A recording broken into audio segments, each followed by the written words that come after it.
CM Manohar Lal Khattar की अगुवाई में भाजपा की बड़ी मीटिंग का एक बैठक का जो आयोजन किया गया उसमें दुष्यंत चौटाला को लेकर के बड़े फैसले लिए गए। आपको बता दें, जननायक जनता पार्टी भाजपा और निर्दलीय जिन्होंने भाजपा को समर्थन दिया हुआ है उन सभी की एक बैठक का आयोजन किया गया, जिसमें सीएम मनोहर लाल खट्टर ने सभी विधायकों को भाजपा को लेकर के उनकी रणनीतियां जनता तक पहुंचाने को लेकर के 2024 को लेकर के बड़े दिशा निर्देश दिए हैं।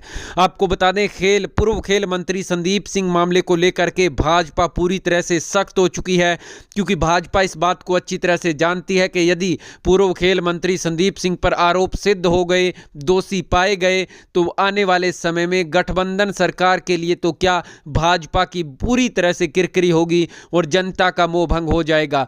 इसलिए सीएम मनोहर लाल खट्टर के बयान से भी बवाल मचा हुआ है, जो उन्होंने महिला कोच को लेकर के दिया। उन्होंने कहा कि कुछ अनर्गल बयान महिला कोच के द्वारा लगाए गए हैं। उन्होंने यह भी कहा कि किसी पर आरोप लगाने से दोषी सिद्ध नहीं हो जाता। उन्होंने कहा कि जांच चल रही है और जांच होने के बाद ही दूध का दूध और पानी का पानी हो पाएगा। आपको बता दें कि जो अब आने वाले समय में 3 बड़े नगर निगम के चुनाव होने हैं, जिसको लेकर के भाजपा ने पूरी तैयारी शुरू कर दी है।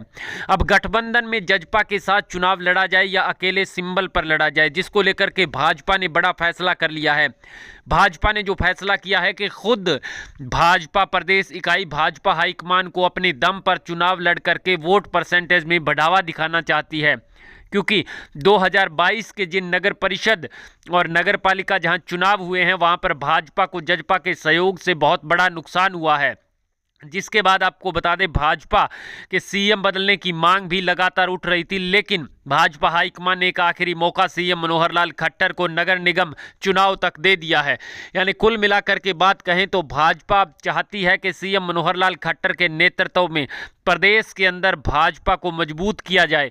नगर निगम चुनाव में अकेले लड़कर के भाजपा यह सिद्ध करना चाहती है और अपनी ताकत का जानना चाहती है कि आखिरकार कितना पानी में भाजपा इस वक्त है। दुष्यंत चौटाला को भाजपा बड़ा झटका दे सकती है, साथ चुनाव न लड़ करके आमने सामने चुनाव लड़ने का। अब दुष्यंत चौटाला के पास केवल एक ही ऑप्शन बचेगा कि भाजपा के सामने चुनाव लड़ें, और यदि ऐसा होता है तो फिर गठबंधन में दरार और टूट निश्चित है। यदि भाजपा के सामने दुष्यंत चुनाव नहीं लड़ते तो सरेंडर कर देना चाहिए, लेकिन ऐसा दुष्यंत चौटाला नहीं करने वाले। यानी कि सीएम मनोहर लाल खट्टर और भाजपा प्रदेश इकाई की चाल में जजपा पूरी तरह से इस वक्त फंस चुकी है। वहीं नगर निगम चुनाव को लेकर के भाजपा ने जो ड्यूटियां लगाई हैं, जिस हिसाब से उसके हिसाब से आपको बता दें कि जिन निर्दलियों ने भाजपा को समर्थन दिया है उनको भी करारा झटका भाजपा ने दिया है, और जो जजपा के लगातार साथ बने हुए हैं वहां पर भी उनको भी करारा झटका भाजपा ने दे दिया है। कुल मिलाकर के यदि बात करें तो सीएम मनोहर लाल खट्टर के मास्टर स्ट्रोक से न केवल निर्दलीय चित हुए हैं, बल्कि जजपा को भी पूरी तरह से चित कर दिया गया है।